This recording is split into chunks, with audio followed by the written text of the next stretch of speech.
পাড়ার দর্জির দোকানে ব্লাউজ সেলাই করাতে গিয়ে দর্জি মাপ নিতে গেলে ছেলে বলল, আঙ্কেল, আমার ওয়াইফের মাপ আমিই দিয়ে দেবগু। আমার নতুন একটা ব্লাউজ সেলাই করার দরকার ছিল। পাড়ার দর্জির দোকানে গেলাম। দর্জি একজন বয়স্ক লোক, অনেকদিন ধরে চিনি। ছেলেও আমার সাথে গেল। দর্জি কাপড় দেখে বলল, কি সেলাই করাবেন? আমি বললাম, একটা ব্লাউজ। দর্জি মাপ নেওয়ার জন্য ফিতা নিয়ে এগিয়ে এল। এমন সময় ছেলে এগিয়ে এসে বলল, আঙ্কেল, আমার ওয়াইফের মাপ আমিই দিয়ে দেব। আমি হকচকিয়ে গেলাম। যাই হোক, আসল ঘটনায় আসি। সেদিন সকালে আমার খুব অদ্ভুত একটা স্বপ্ন দেখেছিলাম। স্বপ্নে দেখলাম আমি একটা পুরানো বাড়িতে আছি, যে বাড়িটা আমার পরিচিত মনে হচ্ছে কিন্তু মনে করতে পারছি না কোথায় দেখেছি। বাড়িটার দেয়ালে অনেক পুরানো ছবি ঝুলানো, আর সবগুলো ছবিতেই আমার পরিবারের সদস্যরা আছে, কিন্তু তাদের চেহারা কেমন যেন অন্যরকম লাগছে। স্বপ্নটা দেখার পর সারাদিন মনটা খারাপ ছিল। সুমন সকালে কলেজ যাওয়ার সময় আমাকে দেখে বলল, মা, তোমাকে আজ কেমন যেন ভিন্ন লাগছে। আমি জিজ্ঞেস করলাম, কেমন ভিন্ন? সে বলল, জানি না, তবে তোমার চোখে কেমন একটা রহস্যময় ভাব আছে। যেন তুমি কিছু একটা লুকিয়ে রেখেছ। আসলেই তো, আমি কিছু একটা লুকিয়ে রেখেছিলাম। গত কয়েকদিন ধরে আমার মনে হচ্ছে যেন কেউ আমাদের বাড়ি লক্ষ্য করছে। রাতের বেলা জানালার কাছে দাঁড়ালে মনে হয় কেউ যেন দূর থেকে দেখছে। দিনের বেলা বাজারে গেলেও মনে হয় কেউ পিছু নিচ্ছে। সুমন কলেজে চলে যাওয়ার পর তন্বী স্কুলের জন্য তৈরি হচ্ছিল। সে আমার কাছে এসে বলল, মা, গতকাল রাতে তুমি কার সাথে ফোনে কথা বলছিলে? আমি চমকে গেলাম। আমি তো কারো সাথে ফোনে কথা বলিনি। কি? তন্বী বলল, না মা, আমি শুনেছি। তুমি বলছিলে আর কতদিন অপেক্ষা করতে হবে? আমি আর পারছি না। আমি সত্যিই অবাক হয়ে গেলাম। আমি তো সত্যিই কারো সাথে এরকম কোনো কথা বলিনি। তাহলে তন্বী কি শুনেছে? নাকি সেও কিছু একটা লুকিয়ে রাখছে? তন্বী স্কুলে চলে যাওয়ার পর আমি ঘরের কাজে ব্যস্ত হয়ে পড়লাম। দুপুরে খাবার তৈরি করতে করতে হঠাৎ দরজায় ঘণ্টি বাজল। দেখি একজন অপরিচিত লোক দাঁড়িয়ে আছে। সে বলল, আপনি কি মিতালি সরকার? আমি বললাম, হ্যাঁ। সে বলল, আমার একটা খুব জরুরি কথা আছে। আমি আপনার দাদুর বাড়ির পাশের বাড়ির ছেলে। আপনার দাদুর বাড়ি নিয়ে কিছু সমস্যা হয়েছে কি? আমার দাদুর বাড়ির কথা শুনে আমার মাথায় বাজ পড়ার মতো অবস্থা হল। আমার দাদু মারা গেছেন 15 বছর হল। তার বাড়ি তো বিক্রি হয়ে গেছে অনেক আগে। তাহলে এই লোক কি বলছে? লোকটি বলল, আসলে আপনার দাদুর বাড়িটা বিক্রি হয়নি। সেখানে একটা গুপ্ত ঘর আছে যেটার কথা আপনার পরিবার জানে না।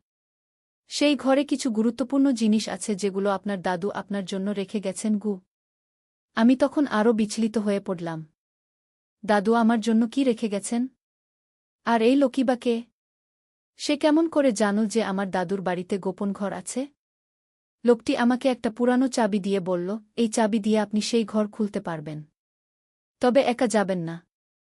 আপনার ছেলেকে সাথে নিয়ে যান। গিয়ে এই কথা বলে সে চলে গেল। আমি চাবিটা হাতে নিয়ে দাঁড়িয়ে রইলাম। এটা কি সত্যি নাকি কোনো ফাঁদ? আমার দাদু সত্যিই আমার জন্য কিছু রেখে গেছেন নাকি এটা কোনো প্রতারণা? দুপুরে সুমন বাড়ি এল। আমি তাকে সব ঘটনা খুলে বললাম। সুমন প্রথমে অবিশ্বাস করল, পরে বলল, মা, এটা নিশ্চয়ই কোনো ফাঁদ। এরকম রহস্যময় ঘটনা শুধু সিনেমায় হয়, বাস্তবে না। কিন্তু আমার মন কেমন করছিল। যদি সত্যিই দাদু কিছু রেখে গেছেন? যদি এই চাবি দিয়ে সত্যিই কোনো রহস্য সমাধান হয়? সন্ধ্যায় রাহুল অফিস থেকে বাড়ি এল। আমি তাকেও সব বললাম। রাহুল খুব রেগে গেল। বলল, তুমি কেন অপরিচিত লোকের কথায় বিশ্বাস করছ? এটা পরিষ্কার ফাঁদ। হয়তো চোর ডাকাতের দলগু। কিন্তু রাতে ঘুমানোর সময় আমার আবার সেই অদ্ভুত স্বপ্ন দেখলাম। এবার স্বপ্নে দেখলাম আমার দাদু আমাকে ইশারা করে কিছু একটা দেখাতে চাইছেন। তিনি বলছেন, মিতু, তোর জন্য অনেক কিছু রেখে গেছি। তুই খুঁজে বের কর। পরদিন সকালে আমি সিদ্ধান্ত নিলাম যে আমি দাদুর বাড়িতে যাব। সুমনকে বললাম, তুমি আমার সাথে চলো। যদি কিছু হয় অন্তত দুজনে মিলে সামলাতে পারব। সুমন অনেক আপত্তি করল, কিন্তু শেষ পর্যন্ত রাজি হল। আমরা দুজনে দাদুর পুরানো বাড়িতে রওনা দিলাম। দাদুর বাড়ি শহর থেকে প্রায় 50 কিলোমিটার দূরে। বাসে করে গিয়ে সেখানে পৌঁছলাম। বাড়িটা দেখে আমার চোখে পানি এল। কত বছর পর এই বাড়ি দেখছি। সবকিছু একদম পুরানো হয়ে গেছে। বাড়ির সামনে দাঁড়িয়ে সুমন বলল, মা, এখানে তো কেউ নেই। বাড়িটাও তালাবন্ধ। আমি সেই চাবি বের করে তালা খোলার চেষ্টা করলাম। আশ্চর্যজনকভাবে তালা খুলে গেল। বাড়ির ভেতরে ঢুকে দেখি সব জায়গায় ধুলো জমে আছে। কিন্তু অদ্ভুত ব্যাপার হচ্ছে, একটা রুমের দরজা খোলা আছে আর সেটা পরিষ্কার লাগছে। সেই রুমে ঢুকে দেখি একটা পুরানো আলমারি আছে। আলমারির পেছনে একটা লুকানো দরজা। সেই দরজায় তালা লাগানো। আমার হাতের চাবি দিয়ে সেই তালাও খুলে গেল। দরজা খুলে ভেতরে ঢুকে দেখি একটা ছোট ঘর। ঘরে একটা টেবিল, তার উপর কিছু কাগজপত্র আর একটা বাক্স। আমি কাগজপত্রগুলো দেখি। দেখে অবাক হয়ে গেলাম। এগুলো সব আমাদের পরিবারের পুরানো ছবি আর কিছু চিঠি। চিঠিগুলো দাদু আমাদের উদ্দেশ্যে লিখেছেন। একটা চিঠিতে লেখা, আমার প্রিয় মিতু, যদি তুমি এই চিঠি পড় তাহলে বুঝবে যে আমার পরিকল্পনা সফল হয়েছে। আমি জানি তুমি কৌতূহলী মানুষ। তাই এই রহস্যের ফাঁদ পেতেছি। আমি চিঠি পড়ে হাসতে লাগলাম। দাদু সত্যিই অনেক বুদ্ধিমান ছিলেন। তিনি জানতেন আমি নিশ্চয়ই এই রহস্যের সন্ধান করব। বাক্সটা খুলে দেখি সেখানে আমাদের পরিবারের অনেক পুরানো গহনা আর কিছু টাকাপয়সা আছে। দাদু সত্যিই আমাদের জন্য এগুলো রেখে গেছেন। সুমন সব দেখে বলল, মা, দাদু তো সত্যিই অসাধারণ মানুষ ছিলেন। এত বছর পর এই রহস্যের সমাধান হল। কিন্তু তখনই আমাদের পেছন থেকে একটা আওয়াজ এল। খুশি হয়েছেন? ঘুরে দেখি সেই অপরিচিত লোক দাঁড়িয়ে আছে। আমি ভয় পেয়ে গেলাম। আপনি কে? কেমন করে এখানে এলেন? লোকটি হাসতে হাসতে বলল, আমি আপনার দাদুর বন্ধুর ছেলে। আপনার দাদু আমার বাবাকে বলে গেছেন যে সঠিক সময়ে যেন আমি আপনাকে এই রহস্যের কথা জানাই। তারপর সে বলল, আপনার দাদু চাইতেন যে আপনি জানেন তিনি আপনাদের কতটা ভালোবাসতেন। এই গুপ্ত ঘর আর রহস্য সব তার ভালোবাসারই প্রমাণ। আমার চোখে পানি এসে গেল। দাদু মারা যাওয়ার এত বছর পরও আমাদের চমকে দিলেন। সুমন বলল, কিন্তু আঙ্কেল, আপনি কেমন করে জানলেন আমার মা এই রহস্যের সন্ধান করবে? লোকটি বলল, তোমার দাদু বলে গেছেন, মিতুর মতো কৌতূহলী মেয়ে এই রহস্য না জেনে থাকতে পারবে না। আর তুমি যে তোর মায়ের সাথে আসবে সেটাও তিনি জানতেন। এই কথা শুনে আমি আবারও অবাক হলাম। দাদু সত্যিই আমাদের খুব ভালো চিনতেন। বাড়ি ফিরে এসে সবাইকে গল্পটা বলি। রাহুল প্রথমে বিশ্বাস করতে পারল না। কিন্তু যখন গহনাগুলো দেখল তখন বিশ্বাস করতে বাধ্য হল। তন্বী বলল, মা, এই রহস্যের গল্প আমার বন্ধুদের বলব। তারা নিশ্চয়ই বিশ্বাস করবে না। কিন্তু সবচেয়ে অদ্ভুত ব্যাপার হচ্ছে, সেই রাতে আমি আবার স্বপ্ন দেখি। এবার দেখি দাদু হাসছেন আর বলছেন, আমার বুদ্ধিমান নাতনি, তুই আমার রহস্যের সমাধান করে ফেলেছিস। পরের দিন সকালে সুমন আমাকে বলল, মা, গতকালের পর থেকে তোমাকে অনেক খুশি লাগছে। তোমার চেহারায় এক ধরনের শান্তি ফুটে উঠেছে। আসলেই তো, এত বছরের রহস্য সমাধান হওয়ার পর আমার মনটা অনেক হালকা লাগছে। এভাবেই আমাদের পারিবারিক এক অদ্ভুত রহস্যের সমাধান হল। দাদুর ভালোবাসা আর বুদ্ধিমত্তার কারণে আমরা এক অসাধারণ অভিজ্ঞতার মুখোমুখি হলাম। এই ঘটনার পর আমি বুঝলাম যে পরিবারের বড়রা অনেক সময় আমাদের জন্য এমন কিছু করে রেখে যান যা আমরা কল্পনাও করতে পারি না। তাদের ভালোবাসা আর যত্ন আমাদের জীবনে অনেক সুন্দর মুহূর্ত নিয়ে আসে। আজও যখন সেই গোপন ঘরের কথা মনে পড়ে, তখন দাদুর হাসিমুখ চোখের সামনে ভেসে ওঠে। তার এই রহস্যময় উপহার আমাদের পরিবারে নতুন এক আনন্দের সঞ্চার করেছে। এই গল্পের শেষ কথা হচ্ছে, কখনো কখনো জীবনে এমন সব রহস্য আসে যেগুলো আমাদের অবাক করে দেয়। আর যখন সেই রহস্যের সমাধান হয়, তখন আমরা বুঝতে পারি যে আমাদের চারপাশে কত সুন্দর মানুষ আছে যারা আমাদের খুশি করার জন্য কত চিন্তা করে। একদিন আলী সাহেব সোহেলের অফিসে এলেন। সোহেল তাকে দেখে অবাক হয়ে গেল। স্যার, আপনি এখানে? হ্যাঁ সোহেল, তোমার অফিস একবার দেখতে চাইলাম। খুব সুন্দর হয়েছে। আলী সাহেব পুরো অফিস ঘুরে দেখলেন। কর্মচারীদের সাথে কথা বললেন। তারপর সোহেলের রুমে এসে বসলেন। সোহেল, তুমি অনেক দূর এসেছ। মনে আছে 7 বছর আগে তুমি যখন আমার অফিসে প্রথম এসেছিলে চা বানানোর কাজ করতে? হ্যাঁ স্যার, সব মনে আছে। আমি গর্বিত যে আমি তোমাকে একটা সুযোগ দিয়েছিলাম। আর তুমি সেই সুযোগকে কাজে লাগিয়েছ। জানো সফলতার মূল সূত্র কি? কি স্যার? কঠোর পরিশ্রম, সততা আর হাল না ছাড়া। তোমার মধ্যে এই 3টা গুণই আছে। সোহেল চোখে জল নিয়ে বলল, আপনি না থাকলে আজ আমি এখানে পৌঁছাতে পারতাম না স্যার। না সোহেল, আমি শুধু একটা দরজা খুলে দিয়েছিলাম। ভেতরে ঢুকে পথ তৈরি করেছ তুমি নিজে। আলী সাহেব চলে যাওয়ার আগে বললেন, আমার একটা বড় প্রজেক্ট আছে, একটা 20 ফ্লোর বিজনেস টাওয়ার। আমি চাই তুমি এই প্রজেক্টে আমার সাথে পার্টনার হও। 50-50 রাজি? সোহেল অবাক হয়ে গেল। এত বড় প্রজেক্ট? স্যার, আমার কি যথেষ্ট সামর্থ্য আছে? আছে। আমি বিশ্বাস করি। সোহেল রাজি হয়ে গেল। এটা তার জীবনের সবচেয়ে বড় প্রজেক্ট হবে। 50 অধ্যায়, বড় চ্যালেঞ্জ। 20 ফ্লোর বিজনেস টাওয়ারের কাজ শুরু হল। এটা সোহেলের জীবনের সবচেয়ে বড় চ্যালেঞ্জ। প্রজেক্টের বাজেট প্রায় 10 করোড় টাকা। সোহেলকে 5 করোড় টাকা ইনভেস্ট করতে হবে। সোহেল তার সব সঞ্চয়ে, ব্যাংক লোন আর কিছু ইনভেস্টর থেকে টাকা জোগাড় করল। এটা একটা বিশাল ঝুঁকি। যদি প্রজেক্ট ব্যর্থ হয়, সব শেষ। মিনা চিন্তিত ছিল। সোহেল, এত বড় ঝুঁকি নেওয়া ঠিক হবে? মিনা, জীবনে বড় কিছু করতে হলে ঝুঁকি নিতে হয়। আমি এই সুযোগ হাতছাড়া করতে চাই না। কিন্তু যদি কিছু ভুল হয়? ভুল হবে না। আমি আলী সাহেবের সাথে আছি। উনি আমাকে গাইড করবেন। প্রজেক্ট শুরু হল। প্রথম 6 মাস সব ভালোই চলছিল। কাজ সময়মতো হচ্ছে, বাজেট ঠিক আছে। কিন্তু 7 মাসের মাথায় একটা বড় সমস্যা দেখা দিল। একজন প্রধান ইনভেস্টর হঠাৎ তার টাকা ফেরত চাইলেন। তিনি অন্য একটা জরুরি কাজে টাকা লাগবে বলে জানালেন। 1 করোড় টাকা ফেরত দিতে হবে। সোহেল বিপদে পড়ে গেল।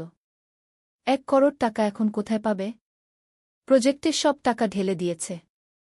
সে আলী সাহেবের সাথে কথা বলল। আলী সাহেব বললেন, চিন্তা করো না, আমি ব্যবস্থা করছি। কিন্তু আলী সাহেবও বড় একটা প্রজেক্টে আটকে আছেন। তার হাতে লিকুইড ক্যাশ নেই। সোহেল অন্য ব্যাংক থেকে লোন নেওয়ার চেষ্টা করল।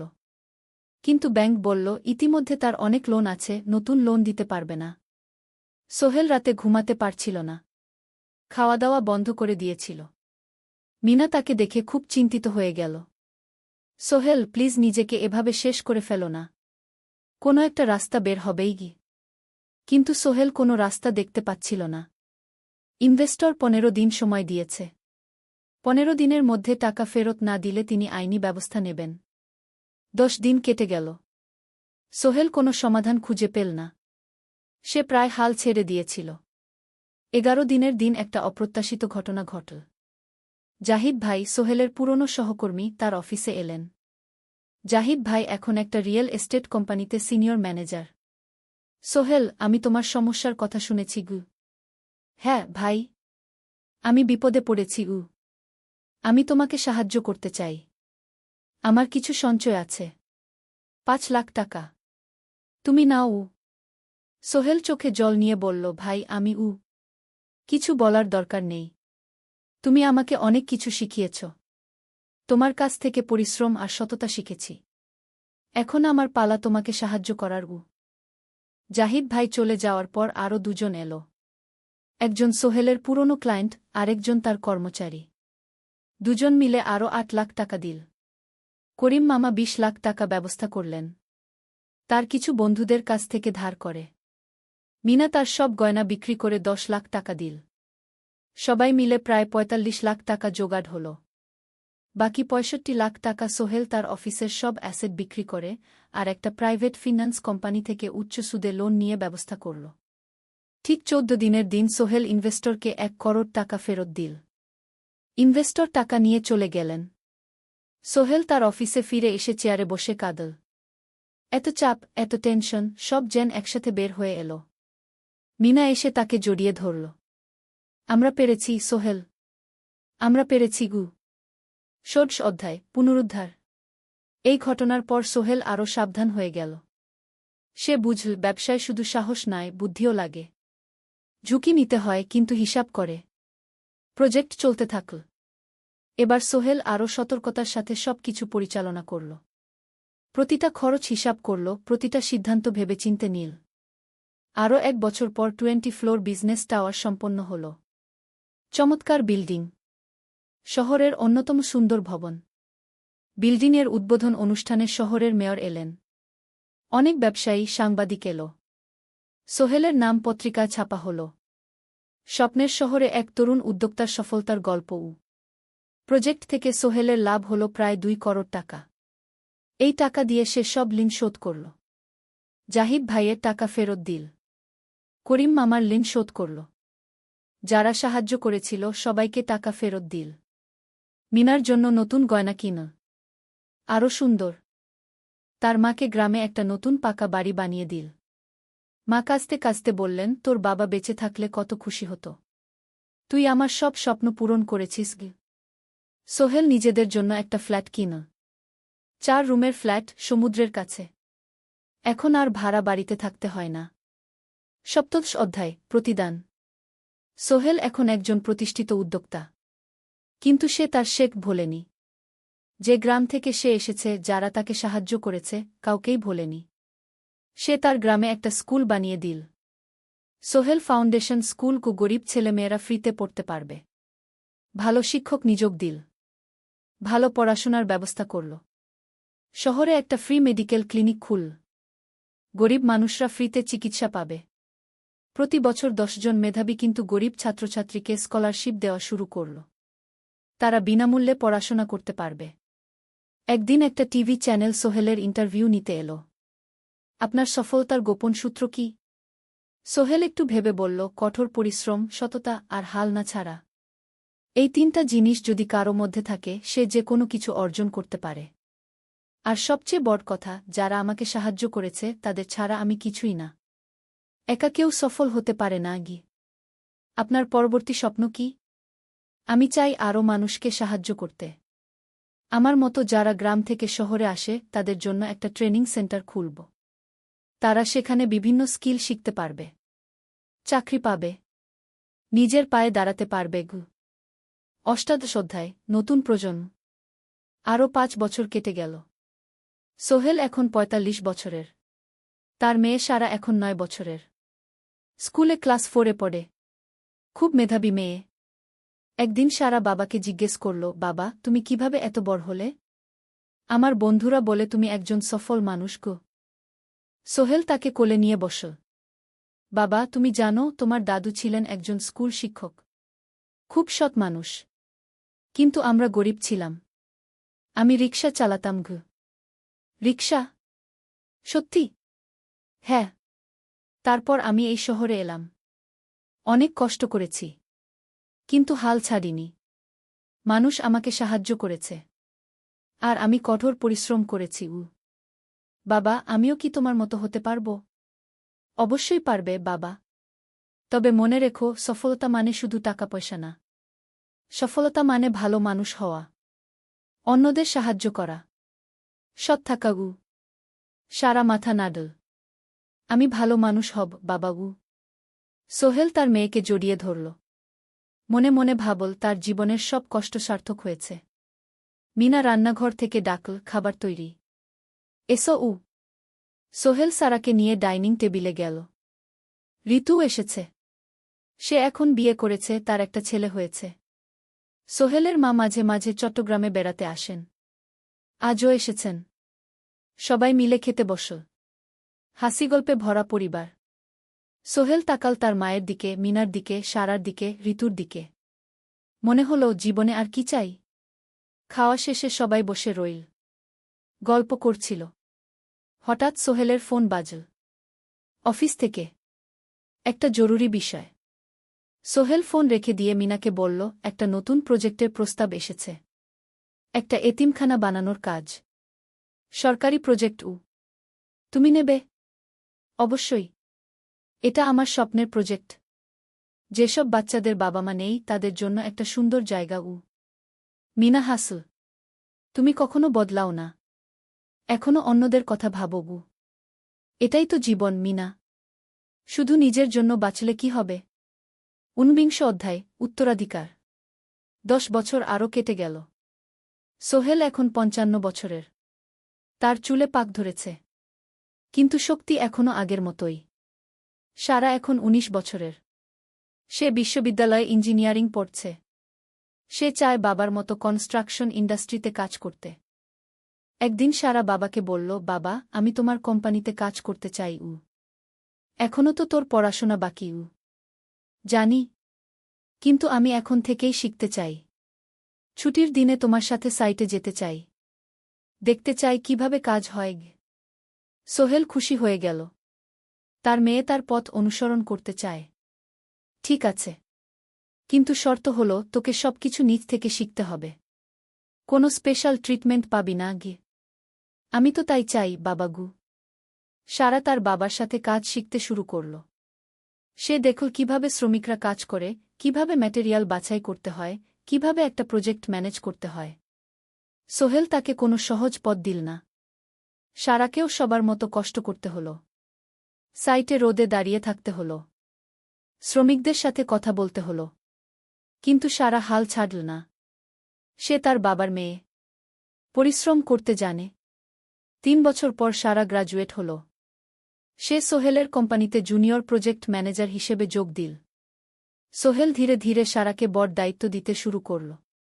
সারা তার বাবার মতোই সৎ, পরিশ্রমী। 20 অধ্যায়, সমাপ্তি নয়, নতুন শুরু। আরও 5 বছর পর সোহেল এখন 60 বছরের। সে সিদ্ধান্ত নিল এবার অবসর নেওয়ার সময় এসেছে। কোম্পানির দায়িত্ব সারাকে দেবে। একটা অনুষ্ঠান করা হল। সোহেল আনুষ্ঠানিকভাবে কোম্পানির চেয়ারম্যান পদ থেকে অবসর নিল। সারা হল নতুন ম্যানেজিং ডিরেক্টর। সোহেল তার বক্তব্যে বলল, আমি যখন এই শহরে এসেছিলাম আমার পকেটে ছিল মাত্র 5,000 টাকা। একটা ছোট্ট ব্যাগ। আর অনেক স্বপ্ন। আজ 40 বছর পর আমি পেছনে ফিরে তাকাই, দেখি একটা দীর্ঘ পথ। সেই পথে অনেক কষ্ট ছিল, অনেক বাধা ছিল। কিন্তু ছিল অনেক ভালোবাসাও।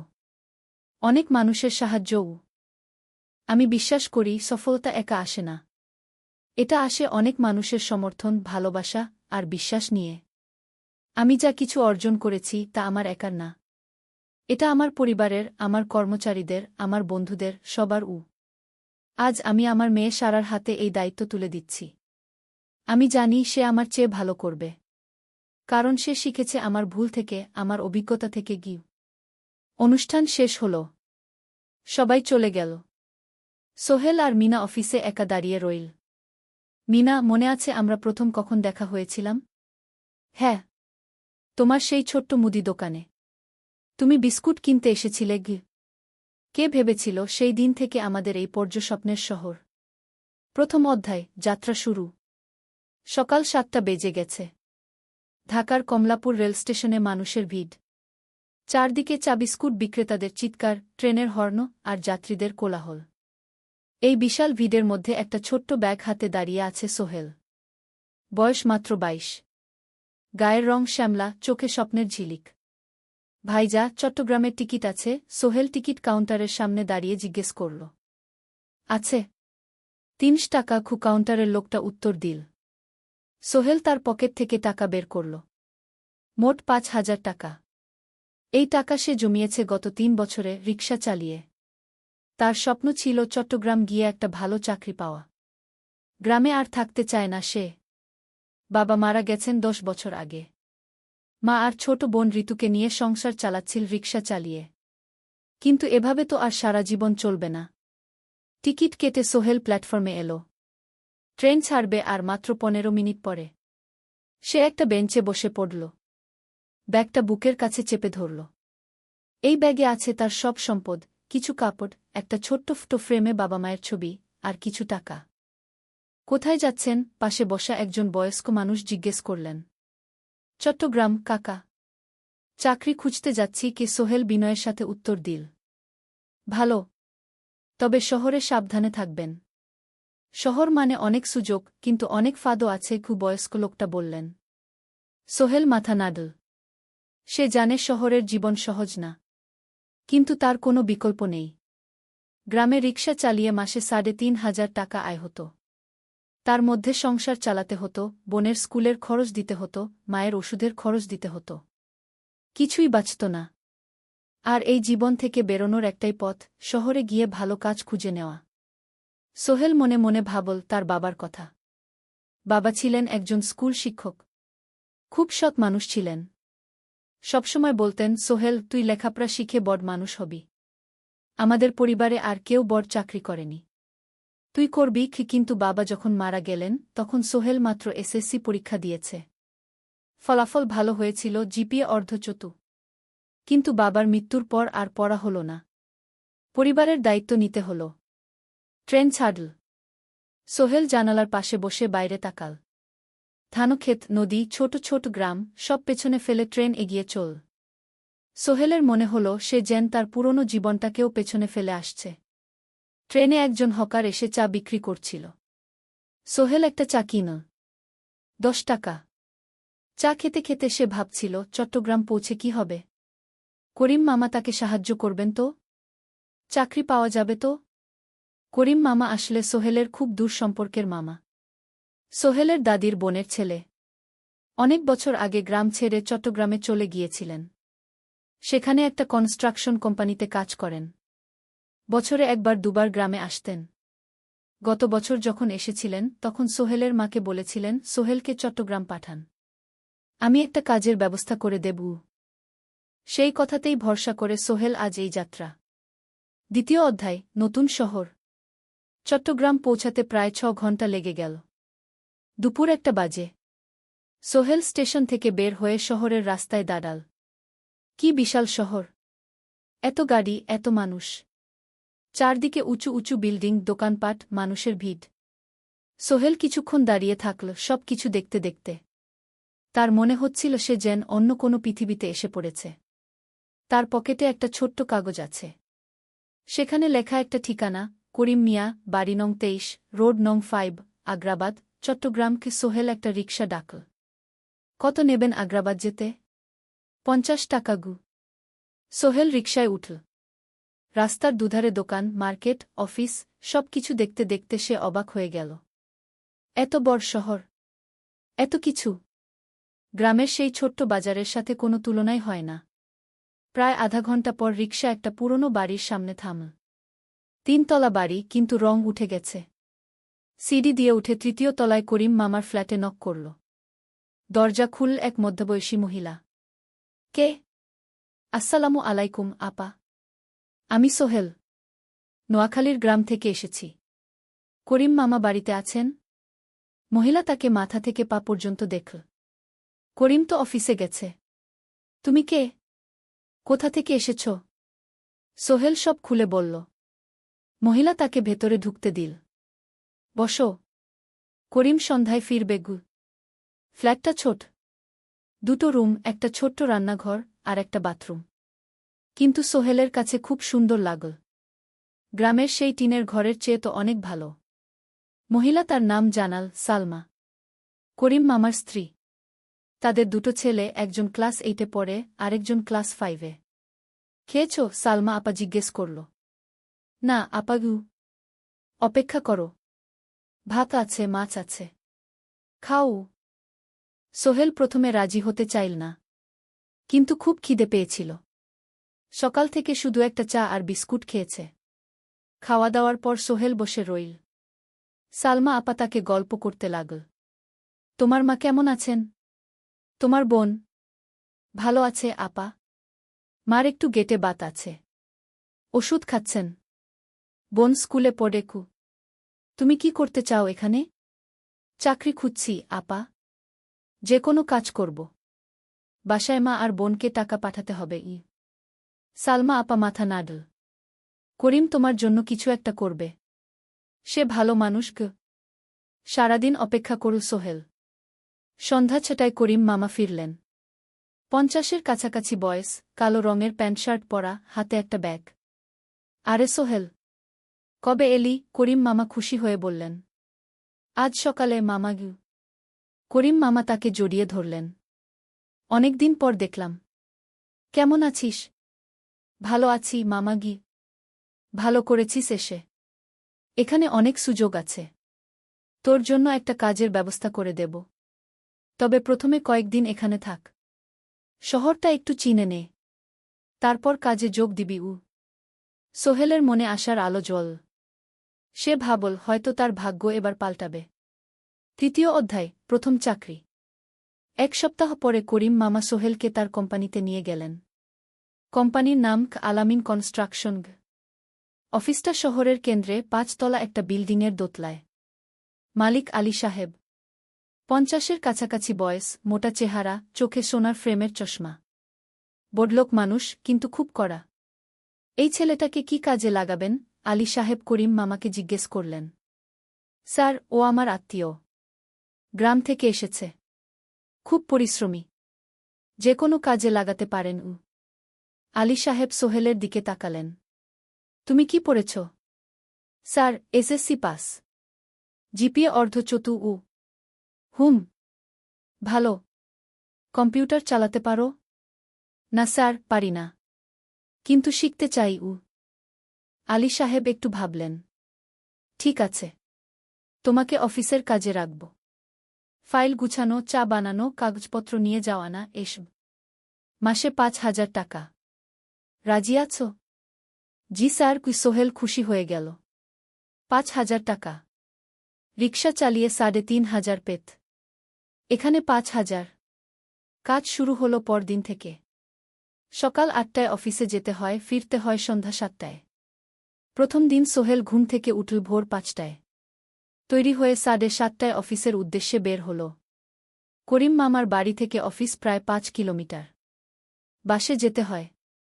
অফিসে পৌঁছে সোহেল দেখল সেই প্রথম আলী সাহেব এখনো আসেননি। অফিস খোলা ছিল না। 8-10 মিনিট পর একজন লোক এসে অফিস খুল। তুমি নতুন? জি। আমি সোহেল গু। আমি জাহিদ, অ্যাসিস্ট্যান্ট ম্যানেজার। এসো উ।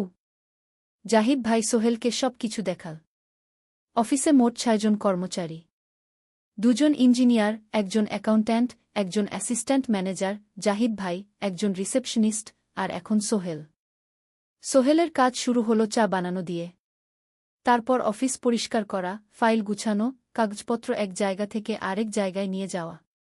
কাজ কঠিন না, কিন্তু সারাদিন দৌড়ঝাঁপ করতে হয়।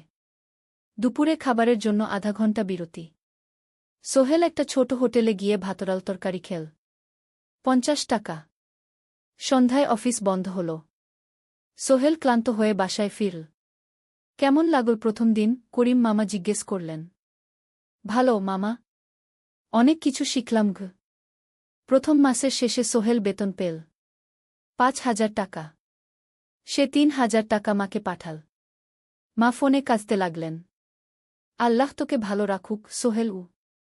সোহেলের চোখেও জল এল। তার মনে হল সে একটা বড় কাজ করতে পেরেছে। চতুর্থ অধ্যায়, শহরের জীবন। 3 মাস কেটে গেল। সোহেল এখন শহরের সাথে মিশে গেছে। প্রতিদিন অফিসে যাও আসার পথে সে দেখে হাজারো মানুষের জীবন। কেউ সফল, কেউ ব্যর্থ। কিন্তু সবাই চলছে নিজের পথে।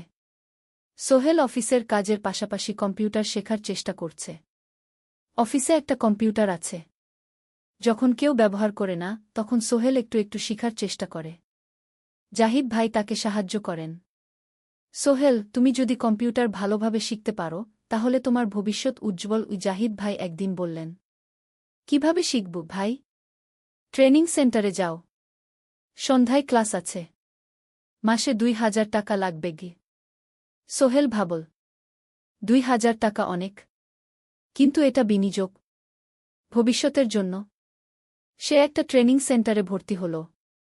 সপ্তাহে 3 দিন, সন্ধ্যা 7:30 থেকে রাত 9টা পর্যন্ত ক্লাস। কম্পিউটারের basic, MS Word, Excel, PowerPoint, internet ব্যবহার। একদিন অফিস থেকে ফেরার সময় সোহেল একটা দোকানে চা খেতে গেল। দোকানের পাশেই একটা ছোট্ট মুদি দোকান। সেখানে একটা মেয়ে বসে আছে। বয়স হবে 20-এর কাছাকাছি। সাদাসিধে চেহারা, সাদা শাড়ি পরা, কিন্তু চোখে এক ধরনের দৃঢ়তা। ভাইজা, 1 প্যাকেট বিস্কুট দেন কি? সোহেল বলল। মেয়েটা বিস্কুট দিল। 20 টাকা। সোহেল টাকা দিয়ে যাচ্ছিল, হঠাৎ মেয়েটা বলল, আপনি নতুন এসেছেন এই এলাকায়, তাই না? হ্যাঁ। 3 মাস হল। কিভাবে বুঝলেন? আপনার চেহারা দেখেই বোঝা যায়। এখনও গ্রামের ছোঁয়া আছে। আর আপনি প্রতিদিন এই পথ দিয়ে যান। দেখেছি কি? মেয়েটা হাসল। সোহেলও হেসে ফেল। আপনি খুব পর্যবেক্ষক মনে হচ্ছে গি। জীবনে অনেক কিছু দেখেছি। তাই মানুষকে চিনতে শিখেছি গ। আপনার নাম? মিনা। এই দোকান আমার বাবার। উনি অসুস্থ, তাই আমি দেখছি গু। সেদিন থেকে সোহেল প্রায়ই সেই দোকানে যেতে শুরু করল। মিনার সাথে গল্প করত। ধীরে ধীরে তাদের মধ্যে একটা বন্ধুত্ব তৈরি হল। মিনাও তার জীবনের গল্প বলল। মিনার মা মারা গেছেন যখন সে মাত্র 7 বছরের। বাবা আব্দুল হামিদ একা হাতে মিনাকে বড় করেছেন। মুদি দোকান দিয়ে সংসার চালান। মিনা কলেজে পড়ে, অনার্স সেকেন্ড ইয়ার। সকালে কলেজে যায়, দুপুরে ফিরে এসে দোকান সামলায়। বাবার হার্টের সমস্যা আছে, তাই ভারী কাজ করতে পারেন না। তোমার স্বপ্ন কি? একদিন সোহেল জিজ্ঞেস করল। গ্র্যাজুয়েশন শেষ করে একটা ভালো চাকরি করব। তারপর বাবাকে ভালো চিকিৎসা করাব। তুমি? আমিও চাকরি করে পরিবারকে ভালোভাবে দেখভাল করতে চাই। মা আর বোনকে নিয়ে শহরে আনব একদিন ঘু। দুজনেই নিজেদের স্বপ্নের কথা বলতে গিয়ে বুঝল তাদের স্বপ্ন অনেকটা একই রকম। ৫ম অধ্যায়, বিপদ। ৬ মাস কেটে গেল। সোহেল এখন আলী সাহেবের খুব প্রিয় কর্মচারী। সে শুধু চা বিস্কুট দেওয়ার কাজই করে না, এখন কম্পিউটারেও কিছু কাজ শিখেছে। ছোটখাটো টাইপিং, ডেটা এন্ট্রি এসব করতে পারে। আলী সাহেব খুশি হয়ে তার বেতন বাড়িয়ে ৮,০০০ টাকা করে দিয়েছেন। একদিন রাতে সোহেল অফিস থেকে ফিরছিল। সেদিন একটু দেরি হয়ে গেছে। রাত প্রায় ৯টা। সাধারণত সোহেল সন্ধ্যা ৭:৩০টায় ফিরে। কিন্তু সেদিন অফিসে একটা জরুরি কাজ ছিল। বাস থেকে নেমে সোহেল বাড়ির দিকে হাঁটছিল। হঠাৎ একটা অন্ধকার গলিতে ৩ জন লোক তাকে ঘিরে ধরল। তাদের চেহারা দেখেই বোঝা যাচ্ছিল ভালো উদ্দেশ্য নিয়ে আসেনি। টাকা দে, তাড়াতাড়ি, একজন বলল। তার হাতে একটা ছুরি। সোহেল ভয় পেয়ে গেল। ভাই, আমার কাছে খুব কম টাকা আছে গি। যা আছে দে, তাড়াতাড়ি করো। সোহেল কাঁপতে কাঁপতে তার পকেট থেকে ৫ টাকা বের করে দিল। এই টাকা দিয়ে সে বাজার করবে ভেবেছিল। কিন্তু ছিনতাইকারীরা সন্তুষ্ট হল না। শুধু ৫ টাকা? তোর ব্যাগে কি আছে? তারা সোহেলের ব্যাগ কেড়ে নিল। ব্যাগে ছিল তার মোবাইল, কম্পিউটার ট্রেনিং সেন্টারের সার্টিফিকেট আর কিছু গুরুত্বপূর্ণ কাগজপত্র। না ভাই, ব্যাগটা ফেরত দেন। ওতে আমার জরুরি জিনিস আছে। মোবাইল নিয়ে নেন, কিন্তু ব্যাগটা দেন গু। কিন্তু ওরা শুনল না। একজন সোহেলকে জোরে ধাক্কা দিল। সোহেল পড়ে গেল। মাথা রাস্তার কংক্রিটে ধাক্কা লেগে গেল। রক্ত বের হল। ৩ জন দৌড়ে পালিয়ে গেল। কিছুক্ষণ সোহেল অজ্ঞান হয়ে পড়ে রইল। তারপর ধীরে ধীরে জ্ঞান ফিরল। মাথায় প্রচণ্ড ব্যথা। সে উঠে দাঁড়ানোর চেষ্টা করল, কিন্তু মাথা ঘুরছিল। কোনোমতে একটা দেয়াল ধরে দাঁড়াল। একজন পথচারী তাকে দেখে থামল। কি হয়েছে ভাই? ছিনতাই হয়েছে কি? এসো, আমি তোমাকে হাসপাতালে নিয়ে যাই। কিন্তু সোহেল রাজি হল না। না, ঠিক আছি, বাড়ি যেতে পারব। সে কোনোমতে করিম মামার বাড়িতে পৌঁছাল। দরজা খুলেই সালমা আপা চিৎকার করে উঠলেন। ও আল্লাহ! কি হয়েছে? করিম মামা দৌড়ে এলেন। সোহেলকে ভেতরে নিয়ে গেলেন। তার মাথায় জল ঢেলে রক্ত পরিষ্কার করলেন। ক্ষতটা বেশ গভীর। হাসপাতালে যেতে হবে কি? করিম মামা বললেন। তারা একটা অটোরিকশা নিয়ে নিকটস্থ হাসপাতালে গেলেন। ডাক্তার সোহেলের মাথায় ৩টা সেলাই দিলেন। বলল, ১ সপ্তাহ বিশ্রাম নিতে হবে। কোনো ভারী কাজ করা যাবে না। হাসপাতাল থেকে ফিরে সোহেল শুয়ে রইল। তার মনে হচ্ছিল সবকিছু শেষ হয়ে গেছে। মোবাইল চলে গেছে, গুরুত্বপূর্ণ কাগজপত্র চলে গেছে। এখন ১ সপ্তাহ অফিস করতে পারবে না। পরদিন সকালে করিম মামা আলী সাহেবকে ফোন করে সব জানালেন। আলী সাহেব বললেন, ঠিক আছে, সোহেল ভালো হয়ে এলে আসবে, চিন্তার কিছু নেই গি। মিনা যখন এই খবর শুনল, সে সন্ধ্যায় সোহেলকে দেখতে এলো করিম মামার বাড়িতে। সাথে এনেছিল কিছু ফল। কি হয়েছিল? মিনা চিন্তিত গলায় জিজ্ঞেস করল। সোহেল সব বলল। মিনা রেগে গেল। এই শহরে এখন অনেক অপরাধ বেড়ে গেছে। পুলিশ কিছু করে না। তুমি পুলিশে রিপোর্ট করেছ? না। লাভ নেই। তবুও করা উচিত। তোমার মোবাইলটা হয়তো খুঁজে পাওয়া যাবে গি। করিম মামা সোহেলকে নিয়ে পুলিশ স্টেশনে গেলেন। জেনারেল ডায়েরি করলেন। কিন্তু পুলিশ খুব একটা আশা দিল না। দেখি কিছু করা যায় কিনা গু। সোহেল বুঝল মোবাইল আর ফিরবে না। সেই ১ সপ্তাহ সোহেলের জীবনের সবচেয়ে কঠিন সময় ছিল। সে শুধু শারীরিকভাবেই ক্ষতিগ্রস্ত হয়নি, মানসিকভাবেও ভেঙে পড়েছিল। প্রতিরাতে দুঃস্বপ্ন দেখত। সেই 3 জন ছিনতাইকারীর মুখ ভুলতে পারছিল না। মিনা প্রায় প্রতিদিন আসত। তাকে সাহস দিত। তুমি হাল ছেড়ো না, সোহেল। জীবনে এরকম খারাপ সময় আসে। কিন্তু এটা কাটিয়ে ওঠাই হলো আসল বীরত্ব। সোহেলের মা গ্রাম থেকে ফোন করতেন। করিম মামার মোবাইল থেকে। তুই ভালো আছিস তো? সোহেল মাকে সব সত্যি বলেনি। শুধু বলেছে, হ্যাঁ মা, ভালো আছি। একটু জ্বর হয়েছিল। এখন ভালো। 1 সপ্তাহ পর সোহেল আবার অফিসে গেল। আলী সাহেব তাকে দেখে খুশি হলেন। কেমন আছো? ভালো আছি স্যার। ঠিক আছে। তবে প্রথম কয়েকদিন হালকা কাজ করবে। সোহেল আবার কাজে মন দিল। কিন্তু একটা জিনিস তাকে খুব কষ্ট দিচ্ছিল, তার মোবাইল নেই। মায়ের সাথে কথা বলতে পারছে না নিয়মিত। করিম মামার মোবাইল চাইতে সংকোচ লাগে। একদিন জাহিদ ভাই তাকে ডাকলেন। সোহেল, আমার একটা পুরনো মোবাইল আছে। তুমি ব্যবহার করো? না ভাই, আমি নাও। আমার কাজে লাগছে না। তুমি রাখো। সোহেল কৃতজ্ঞতায় প্রায় কেঁদে ফেল। ধন্যবাদ ভাই। মোবাইল পেয়ে সোহেল প্রথমেই মাকে ফোন করল। মা খুব খুশি হলেন। এতদিন ফোন করিসনি কেন? মা, মোবাইলটা নষ্ট হয়ে গিয়েছিল। নতুন নিয়েছি। মায়ের গলায় স্বস্তি ফুটে উঠল। 6ষ্ঠ অধ্যায়, নতুন সুযোগ। আরও 3 মাস কেটে গেল। সোহেল পুরোপুরি সুস্থ হয়ে গেছে। তার জীবন আবার স্বাভাবিক হয়ে এসেছে। সে এখন কম্পিউটার ট্রেনিং শেষ করেছে। সার্টিফিকেট পেয়েছে। কিন্তু একটা ঘটনা তার জীবনে বড় পরিবর্তন নিয়ে এলো। একদিন সকালে আলী সাহেব তাকে ডাকলেন। সোহেল, বসো। সোহেল বসল। মনে একটু ভয় লাগছিল। আলী সাহেব কি তাকে বকবেন? সোহেল, তুমি তো এখন কম্পিউটার চালাতে পারো? জি স্যার, একটু একটু শিখেছি। ভালো। আমি তোমার কাজ দেখছি। তুমি খুব পরিশ্রমী আর সৎ। আমাদের কোম্পানিতে এরকম মানুষের দরকার। সোহেল কিছু বুঝতে পারছিল না। আমি তোমাকে একটা সুযোগ দিতে চাই। আমাদের কোম্পানি একটা ট্রেনিং প্রোগ্রাম চালু করছে নতুন কর্মচারীদের জন্য। 6 মাসের কোর্স।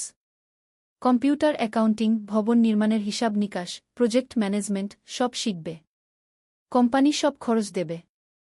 ট্রেনিংয়ের সময় তোমার বেতনও চলবে। রাজি আছো? সোহেল বিশ্বাস করতে পারছিল না। স্যার, সত্যি? আমাকে এত বড় সুযোগ দিচ্ছেন? হ্যাঁ। তুমি ভালো ছেলে, পরিশ্রমী। আমি তোমাকে এগিয়ে দিতে চাই। ভবিষ্যতে তুমি এই কোম্পানির একজন গুরুত্বপূর্ণ কর্মচারী হবে। সোহেল কৃতজ্ঞতায় প্রায় কেঁদে ফেল। ধন্যবাদ স্যার। আমি কঠোর পরিশ্রম করব। আমি জানি। সেদিন সন্ধ্যায় সোহেল মিনার দোকানে গেল। মিনাকে খবরটা দিল। মিনা খুব খুশি হল। তার চোখে জল এসে গেল। তুমি পারবে সোহেল। আমি জানি। সোহেল তার মা আর বোনকেও ফোন করে খবরটা দিল। মা কাঁদতে লাগলেন। তোর বাবা বেঁচে থাকলে কত খুশি হতো। ট্রেনিং শুরু হলো পরের মাস থেকে। প্রতিদিন সকালে 3 ঘন্টা ক্লাস, তারপর বাকি সময় অফিসের কাজ। ক্লাসে 5 জন নতুন কর্মচারী। সবাই তরুণ, উৎসাহী। শিক্ষক ছিলেন একজন অভিজ্ঞ ইঞ্জিনিয়ার। নাম রহিম স্যার। তিনি খুব ভালোভাবে সব কিছু বুঝাতেন। কম্পিউটার অ্যাকাউন্টিং, এক্সেলে জটিল ক্যালকুলেশন, প্রজেক্টের বাজেট তৈরি, সময় ব্যবস্থাপনা সব। সোহেল পুরো মনোযোগ দিয়ে শিখতে লাগল। সন্ধ্যায় বাড়ি ফিরে প্র্যাকটিস করত। করিম মামার ছেলের কাছ থেকে একটা ল্যাপটপ ধার নিত কখনো কখনো। 6 মাস পরে ট্রেনিং শেষ হল। সবাই সার্টিফিকেট পেল। আলী সাহেব একটা অনুষ্ঠান করলেন। সোহেল সেরা পারফর্মার হিসেবে একটা বিশেষ পুরস্কার পেল, 5,000 টাকা বোনাস। আলী সাহেব ঘোষণা করলেন, সোহেল, আজ থেকে তুমি আমাদের জুনিয়র অ্যাকাউন্ট অ্যাসিস্ট্যান্ট। তোমার বেতন 15,000 টাকা। সোহেল অবাক হয়ে গেল। 8,000 থেকে 15,000, প্রায় দ্বিগুণ। সেদিন রাতে সোহেল ঘুমাতেই পারল না। খুশিতে, উত্তেজনায় তার চোখে ঘুম নেই। সে ভাবল তার জীবন কিভাবে বদলে যাচ্ছে। 2 বছর আগে যে রিকশা চালাত, আজ সে একটা নামকরা কোম্পানির অ্যাকাউন্ট অ্যাসিস্ট্যান্ট। 7ম অধ্যায়, প্রেম ও প্রস্তাব। 1.5 বছর হয়ে গেল সোহেলের চট্টগ্রাম আসার। সে এখন একজন সফল যুবক। তার মা গ্রামে খুব খুশি। প্রতি মাসে সোহেল 10,000 টাকা পাঠায়। ছোট বোন ঋতু এখন কলেজে ভর্তি হয়েছে সোহেলের পাঠানো টাকায়। মায়ের চিকিৎসাও ভালোভাবে হচ্ছে। মিনার সাথে সোহেলের সম্পর্ক এখন আর শুধু বন্ধুত্ব নয়। দুজন দুজনকে ভালোবাসে। কিন্তু কেউ কাউকে সরাসরি বলার সাহস পায়নি। প্রতিদিন দেখা হয়, গল্প হয়, কিন্তু সেই একটা কথা বলা হয়ে ওঠে না। একদিন শুক্রবার ছুটির দিন। সোহেল মিনাকে বলল, আজ কি একটু ঘুরতে যাবে? কোথায়? পতেঙ্গা বিচ। তুমি কি কখনো গেছ? না। কিন্তু আমার দোকান গ। শুক্রবার।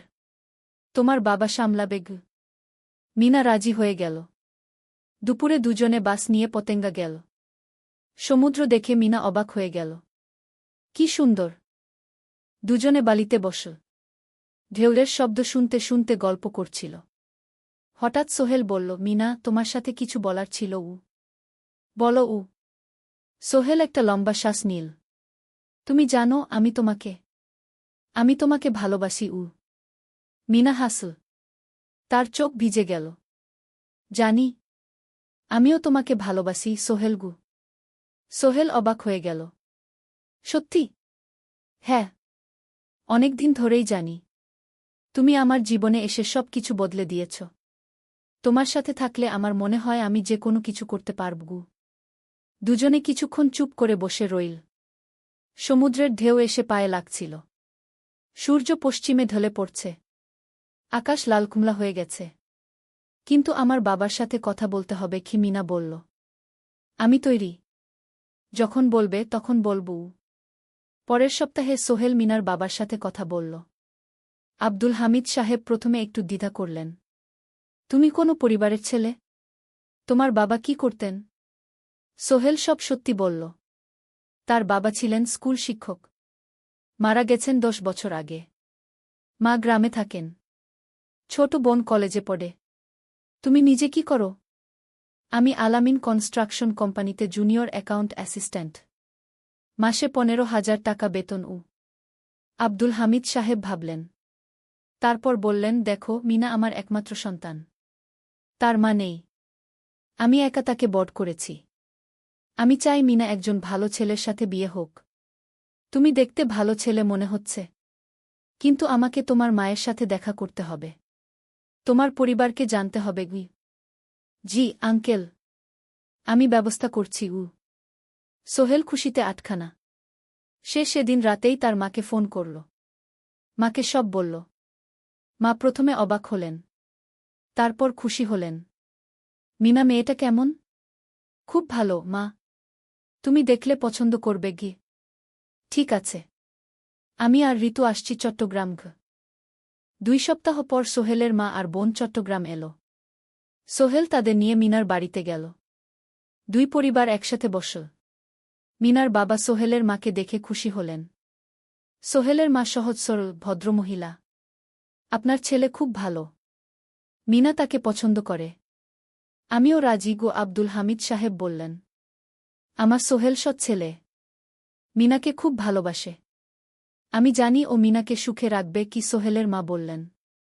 বিয়ের তারিখ ঠিক হল। 3 মাস পর।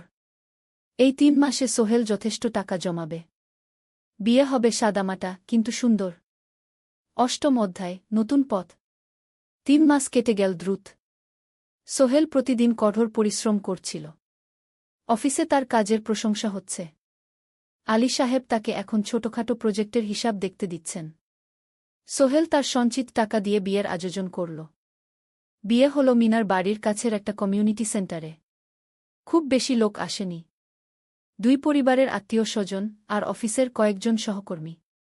কিন্তু অনুষ্ঠান ছিল খুব সুন্দর। সোহেল যখন মিনাকে বিয়ের পোশাকে দেখল, তার মনে হল পৃথিবীর সবচেয়ে সুন্দর মেয়ে সে।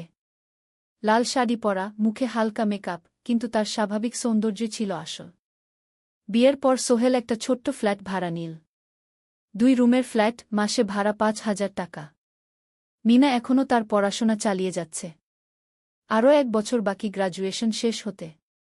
সোহেলের মা আর বোন গ্রামে ফিরে গেল। মা বলে গেলেন, সোহেল, মিনাকে ভালো রাখিস। মেয়েরা অনেক ত্যাগ করে সংসার করতে জানি মাগু। নতুন জীবন শুরু হল। সোহেল সকালে অফিসে যায়, সন্ধ্যায় ফেরে। মিনা সকালে কলেজে যায়, দুপুরে ফিরে রান্না করে, ঘর গোছায়। সন্ধ্যায় দুজনে একসাথে বসে পড়াশোনা করে, গল্প করে, টিভি দেখে। জীবন সুন্দর ছিল। কিন্তু চ্যালেঞ্জও ছিল। মাসিক খরচ, ভাড়া ৫,০০০, বাজার ৩,০০০, বিদ্যুৎ গ্যাস ১,০০০, মায়ের জন্য ৫,০০০, মিনার কলেজের খরচ ১,০০০-২,১। মোট প্রায় ১৪,০০০ টাকা। বাঁচত মাত্র ১,০০০ খানেক। কিন্তু সোহেল হাল ছাড়ল না। সে সন্ধ্যায় একটা কম্পিউটার ট্রেনিং সেন্টারে পার্ট টাইম পড়ানো শুরু করল। সপ্তাহে ৩ দিন ২ ঘণ্টা করে। এতে মাসে আরও ৩,০০০ টাকা আসতে লাগল। মিনাও বসে থাকল না। সে বাড়িতে বসে কয়েকজন স্কুলের ছাত্রছাত্রীকে টিউশন পড়াতে শুরু করল। মাসে ২,০০০ টাকা আয়। এভাবে কেটে গেল ৬ মাস। দুজন মিলে পরিবার চালাচ্ছে, স্বপ্ন দেখছে। একদিন সোহেল বলল, মিনা, আমি একটা নতুন স্বপ্ন দেখছি গু। কি? আমি নিজে একটা ছোট্ট কনস্ট্রাকশন কোম্পানি খুলতে চাই। ছোট ছোট প্রজেক্ট নেব। বাড়ি মেরামতো, ছোট বিল্ডিং বানানো, এসব। তোমার কি যথেষ্ট অভিজ্ঞতা আছে? আছে। আমি ২ বছর ধরে এই কাজের সাথে জড়িত। অনেক কিছু শিখেছি। আর আলী সাহেবও আমাকে সাহায্য করবেন গু। কিন্তু টাকা কোথায়? কোম্পানি খুলতে তো অনেক টাকা লাগবে গি। আমি জমাচ্ছি। আরও ১ বছর কাজ করব। তারপর চেষ্টা করব। মিনা তাকে সমর্থন দিল। তুমি পারবে। তোমার মধ্যে সেই শক্তি আছে গি। নবম অধ্যায়, চ্যালেঞ্জের সময়। কিন্তু ভাগ্য সবসময় অনুকূলে থাকে না। সোহেল যখন স্বপ্ন দেখছিল নিজের কোম্পানি খোলার, তখনই একটা বড় সমস্যা এল। আলী সাহেবের কোম্পানি একটা বড় প্রজেক্ট পেয়েছিল। একটা ১০তলা বিল্ডিং বানানোর কাজ। কিন্তু প্রজেক্টের প্রধান ইনভেস্টর হঠাৎ পালিয়ে গেল। তিনি কোম্পানির কাছ থেকে প্রায় ৫০ লাখ টাকা নিয়ে গেছেন, কিন্তু কাজ শেষ হয়নি। কোম্পানি বড় ক্ষতির মুখে পড়ল। আলী সাহেব অনেক কর্মচারীকে ছাঁটাই করতে বাধ্য হলেন। প্রায় ১০ জনকে চাকরি থেকে বাদ দিলেন। বাকিদের বেতন কমাতে হল। সোহেলকে আলী সাহেব ডেকে বললেন, সোহেল, আমি তোমাকে রাখতে চাই। তুমি বিশ্বস্ত কর্মচারী। কিন্তু তোমার বেতন কমাতে হবে। ১৫,০০০ থেকে ১০,০০০। সোহেল মনে মনে চিন্তায় পড়ে গেল। ১০,০০০ টাকায় সংসার চলবে কিভাবে? মায়ের খরচ, ভাড়া, বাজার সব মিলিয়ে তো ১৪,০০০ টাকা লাগে। কিন্তু সে কিছু বলল না। ঠিক আছে স্যার। বাড়ি ফিরে সোহেল মিনাকে সব বলল। মিনা চিন্তিত হয়ে গেল। এখন কি হবে? চিন্তা করো না। আমি পার্ট টাইম টিউশনির সময় বাড়াব। আর তুমিও বেশি করে টিউশন নাও। কিন্তু আমার তো পড়াশোনাও আছে গি। জানি। কিন্তু এখন এটাই করতে হবে গু। সোহেল সন্ধ্যায় আরও ২টো জায়গায় পার্ট টাইম কাজ খুঁজল। একটা দোকানের সন্ধ্যায় হিসাব দেখার কাজ পেল। মাসে ২,০০০ টাকা। আরেকটা জায়গায় সপ্তাহান্তে কম্পিউটার রিপেয়ারের কাজ পেল। মাসে ১,৫০০ টাকা। মিনাও ৩ জন নতুন স্টুডেন্ট নিল টিউশনে। তার আয় বাড়ল ২,০০০ থেকে ৩,৫০০। কঠিন সময় ছিল। সোহেল সকাল ৮টায় অফিসে যেত, সন্ধ্যা ৬টায় ফিরত। তারপর একটু বিশ্রাম নিয়ে ৭:৩০টায় বের হতো পার্ট টাইম কাজে। রাত ১০টায় বাড়ি ফিরত। রবি সোমবার কম্পিউটার রিপেয়ারের কাজ। মিনাও সকালে কলেজে যেত, দুপুরে ফিরে রান্না করত, তারপর বিকেলে টিউশন পড়াত। রাতে খাওয়া দাওয়ার পর পড়াশোনা করত। দুজনেরই শরীর খারাপ হতে শুরু করল। সোহেল একদিন অফিসে অজ্ঞান হয়ে পড়ে গেল। ডাক্তার দেখাতে নিয়ে গেল। ডাক্তার বলল, অতিরিক্ত পরিশ্রম। শরীরে পুষ্টির অভাব। ঠিকমতো খাচ্ছেন না মনে হচ্ছে গি। সত্যি কথা, খরচ বাঁচাতে সোহেল আর মিনা অনেক সময় কম খেত। মাংস মাছ কিনত সপ্তাহে ১ দিন। বাকি সময় শাকসবজি, ডাল। মিনা সোহেলকে বলল, আর নয় সোহেল। তুমি এভাবে নিজেকে শেষ করে ফেলছ। আমার পড়াশোনা বন্ধ করে দিই। আমি ফুল টাইম চাকরি করি গি। না, সোহেল জোর দিয়ে বলল। তোমার পড়াশোনা বন্ধ হবে না। আরও মাত্র ৬ মাস বাকি। তুমি গ্রাজুয়েট হবেই গি। কিন্তু তুমি। আমি ঠিক হয়ে যাব। চিন্তা করো না গে। কিন্তু পরিস্থিতি আরও খারাপ হল যখন সোহেলের মায়ের অসুখ হল। হার্টের সমস্যা। হাসপাতালে ভর্তি করতে হল। খরচ 50,000 টাকা। সোহেলের হাতে এত টাকা কোথায়? সে করিম মামার কাছে ধার চাইল। করিম মামা 20,000 টাকা দিলেন। বাকি 30,000 টাকা সোহেল একটা এনজিও থেকে ঋণ নিল। সুদের হার মাসে 2%। মায়ের চিকিৎসা হল। তিনি সুস্থ হয়ে গেলেন। কিন্তু সোহেল এখন ঋণের বোঝায় পড়ে গেল। প্রতি মাসে 3,000 টাকা করে কিস্তি দিতে হবে। সেই রাতে সোহেল আর মিনা বিছানায় শুয়ে কথা বলছিল। সোহেল বলল, মিনা, আমি মনে হয় ভুল করেছি। শহরে এসে বিয়ে করে তোমাকে কষ্টে ফেলেছি গু। মিনা তার হাত ধরল। না সোহেল, তুমি ভুল করনি। জীবনে এরকম খারাপ সময় আসে, কিন্তু এটা কাটিয়ে ওঠাই হলো আসল শক্তি। আমরা একসাথে আছি, একসাথে থাকব। সব কিছু ঠিক হয়ে যাবে। মিনার কথায় সোহেল একটু সাহস পেল। হ্যাঁ, হাল ছাড়া যাবে না। 10ম অধ্যায়, আলোর দিকে। 3 মাস পরে পরিস্থিতি একটু ভালো হতে শুরু করল। আলী সাহেবের কোম্পানি একটা নতুন প্রজেক্ট পেল। একটা স্কুল বিল্ডিং বানানোর কাজ। কোম্পানি আবার স্থিতিশীল হতে শুরু করল। আলী সাহেব সোহেলকে ডেকে বললেন, সোহেল, আমি তোমার কঠোর পরিশ্রম দেখেছি। খারাপ সময়েও তুমি কোম্পানি ছেড়ে যাওনি। আমি কৃতজ্ঞ। আজ থেকে তোমার বেতন আবার 15,000 টাকা।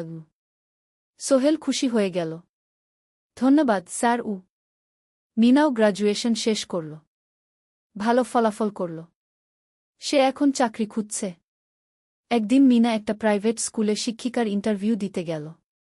ইন্টারভিউ ভালো হল। তাকে নিযোগ দেওয়া হল। বেতন 12,000 টাকা। সেদিন সন্ধ্যায় দুজনে মিলে একটা ছোট্ট পার্টি করল। একটা বিরিয়ানি কিন, কোমল পানীয় কিন। দুজনে মিলে খেল।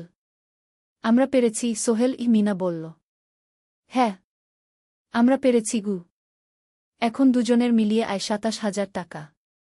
খরচ চালানোর পর প্রায় 10,000 টাকা বাঁচে। সোহেল এই টাকা দিয়ে লেন শোধ করতে শুরু করল। পার্ট টাইম কাজগুলো ছেড়ে দিল। শরীরের যত্ন নেওয়া শুরু করল। আরও 6 মাস পরে সোহেলের কাছে একটা বড় সুযোগ এল। আলী সাহেব একদিন তাকে ডাকলেন। সোহেল, তুমি কি নিজের ব্যবসা করতে চাও? স্যার, আমি তোমাকে একটা ছোট্ট প্রজেক্ট দিতে চাই। একটা 3 তলা বিল্ডিংয়ের কনস্ট্রাকশন। তুমি ম্যানেজ করবে, আমি শুধু সুপারভাইজ করব। লাভের 50% তোমার গু। সোহেল ভাবল, এটা একটা বড় সুযোগ, কিন্তু ঝুঁকিও আছে। যদি কাজটা ভালোভাবে না হয়? স্যার, আমি চেষ্টা করব। কিন্তু যদি ভুল হয়? ভুল হবে না। আমি তোমার উপর বিশ্বাস রাখছি। তুমি পারবে গু। সোহেল রাজি হয়ে গেল। এই প্রজেক্ট তার জীবনে টার্নিং পয়েন্ট হতে পারে। 11 অধ্যায়, স্বপ্ন পূরণের পথে। পরের 6 মাস সোহেল খুব কঠোর পরিশ্রম করল। প্রজেক্টটা ম্যানেজ করা সহজ ছিল না। শ্রমিক নিযোগ, ম্যাটেরিয়াল কেনা, কাজের তদারকি, সময়মতো কাজ শেষ করা, সব দায়িত্ব তার। প্রথম 2 মাস খুব চাপের মধ্যে গেল। একদিন একজন শ্রমিক কাজ করতে গিয়ে আহত হল। সোহেল তাকে হাসপাতালে নিয়ে গেল, তার চিকিৎসার খরচ দিল। এতে প্রজেক্টের বাজেট একটু বাড়ল, কিন্তু সোহেল জানত এটা করা দরকার। আরেকদিন ভুল ম্যাটেরিয়াল ডেলিভারি হল। সোহেল সেগুলো ফেরত পাঠাল, সঠিক জিনিস আনাল। এতে 3 দিন দেরি হল, কিন্তু কাজের মান ঠিক রইল। মিনা তাকে সবসময় সাপোর্ট করছিল। সে এখন চাকরিতে স্থিতিশীল। স্কুলের বাচ্চারা তাকে পছন্দ করে। প্রিন্সিপাল তার কাজে খুশি। প্রজেক্ট শেষ হল 6 মাসে। সময়মতো, বাজেটের মধ্যে। বিল্ডিংয়ের মালিক খুব খুশি হলেন। তিনি আলী সাহেবকে ধন্যবাদ দিলেন। আলী সাহেব বললেন, ধন্যবাদ আমাকে না, এই ছেলেকে দিন। সোহেল পুরো প্রজেক্ট ম্যানেজ করেছে গু। প্রজেক্ট থেকে মোট লাভ হল 3 লাখ টাকা। সোহেল পেল 1.5 লাখ টাকা। তার জীবনে এত টাকা এই প্রথম। সে করিম মামার ঋণ শোধ করল। এনজিওর বাকি ঋণ শোধ করল। তারপর তার মাকে 50,000 টাকা পাঠাল। মা দিয়ে গ্রামের বাড়িটা একটু মেরামত করাল, বোন ঋতুর জন্য একটা ল্যাপটপ কিনল। বাকি টাকা দিয়ে সোহেল একটা ব্যাংক অ্যাকাউন্টে জমা রাখল ভবিষ্যতের জন্য। আলী সাহেব সোহেলকে আরও 2টো প্রজেক্ট দিলেন। এবার একটু বড়। সোহেল আত্মবিশ্বাসের সাথে সেগুলোও শেষ করল। 2 বছর পরে সোহেল সিদ্ধান্ত নিল, এবার নিজের কোম্পানি খোলার সময় এসেছে। দ্বাদশ অধ্যায় নতুন শুরু। সোহেল তার সব জমানো টাকা দিয়ে একটা ছোট্ট অফিস ভাড়া নিল। 2 রুমের অফিস। একটা রুমে কাজের জায়গা, আরেকটায় ছোট্ট মিটিং রুম। অফিসের সামনে একটা বোর্ড লাগাল, সোহেল কনস্ট্রাকশন অ্যান্ড ডেভেলপমেন্ট ই। মিনা তাকে সাহায্য করছিল। সে অফিসের অ্যাকাউন্টস দেখত সন্ধ্যায় স্কুল থেকে ফিরে। দুজন মিলে একটা টিম। প্রথমে ছোট ছোট কাজ নিল। বাড়ি মেরামত, দোকান সংস্কার, ছোট বিল্ডিং কনস্ট্রাকশন। কাজের মান ভালো রাখার চেষ্টা করল। সময়মতো শেষ করল। দাম ন্যায্য রাখল। ধীরে ধীরে সোহেলের সুনাম ছড়িয়ে পড়ল। মানুষ তাকে বিশ্বাস করত। তার কাছে নতুন নতুন কাজ আসতে লাগল। প্রথম বছর খুব কষ্ট হল। কখনো লাভ হতো, কখনো লস।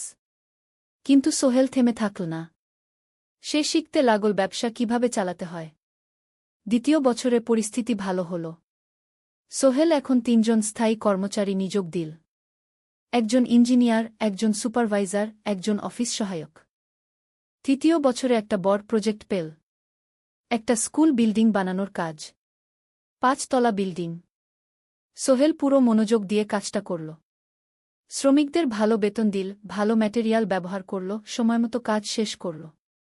স্কুল কর্তৃপক্ষ খুব খুশি হল। তারা সোহেলের কাজের প্রশংসা করল। এই প্রজেক্ট থেকে সোহেল প্রায় 5 লাখ টাকা লাভ করল। এই টাকা দিয়ে সে আরও ভালো একটা অফিস নিল। আরও কর্মচারী নিযোগ দিল। এখন তার কোম্পানিতে 10 জন স্থায়ী কর্মচারী। প্রজেক্ট অনুযায়ী আরও শ্রমিক নিযোগ দেওয়া হয়। ত্রয়োদশ অধ্যায় পরিবার। এদিকে সোহেল আর মিনার সংসারেও খুশির খবর এল। মিনা গর্ভবতী। 9 মাস পর তাদের একটা মেয়ে হল। নাম রাখল সারা। সারা যখন জন্মাল, সোহেলের মা আর বোন চট্টগ্রামে এল। মা 1 মাস থেকে গেলেন। মিনাকে সাহায্য করলেন। সোহেল এখন একটা বড় ফ্ল্যাট ভাড়া নিয়েছে। 3 রুমের ফ্ল্যাট। একটা রুমে সোহেল, মিনা, একটায় সারা, আরেকটায় অতিথি রুম। মায়ের জন্য সোহেল সিদ্ধান্ত নিল তাকে চট্টগ্রামে নিয়ে আসবে। গ্রামে একা থাকা ঠিক না। কিন্তু মা রাজি হলেন না। না বাবা, আমি গ্রামেই থাকব। এখানে আমার পরিচিত মানুষ আছে। তোর বোনকে নিয়ে যা। ও ঢাকায় পড়ছে, চট্টগ্রামে এনে ভালো কোথাও ভর্তি করিয়ে দেগি। সোহেল তাই করল। ঋতুকে চট্টগ্রাম বিশ্ববিদ্যালয়ে ভর্তি করিয়ে দিল। ঋতু এখন সোহেলের ফ্ল্যাটে থাকে, বিশ্ববিদ্যালয়ে পড়ে। সোহেলের মনে হল তার জীবন এখন পরিপূর্ণ। স্ত্রী, মেয়ে, বোন সবাই তার কাছে। ব্যবসা ভালো চলছে। মা গ্রামে সুখে আছেন। চতুর্দশ অধ্যায় সফলতার শিখরে। 5 বছর কেটে গেল। সোহেল এখন একজন সফল উদ্যোক্তা। তার কোম্পানি কি সোহেল কনস্ট্রাকশন অ্যান্ড ডেভেলপমেন্ট ই এখন চট্টগ্রামে বেশ পরিচিত। প্রায় 30 জন কর্মচারী তার অধীনে কাজ করে। সোহেল এখন শুধু ছোট প্রজেক্ট করে না, বড় বড় প্রজেক্টও করে। একটা 8 তলা বিজনেস কমপ্লেক্স বানানোর কাজ পেয়েছে। একটা হাসপাতাল বিল্ডিং বানাচ্ছে। মিনা এখনও স্কুলে পড়ায়। সে এখন ভাইস প্রিন্সিপাল। সাথে সোহেলের কোম্পানির অ্যাকাউন্টস ম্যানেজার। 2 জন মিলে ব্যবসা চালা। সারা এখন 4 বছরের। স্কুলে ভর্তি হয়েছে। খুব চালাক মেয়ে। ঋতু বিশ্ববিদ্যালয় থেকে গ্রাজুয়েট হয়ে একটা ব্যাংকে চাকরি পেয়েছে। একদিন আলী সাহেব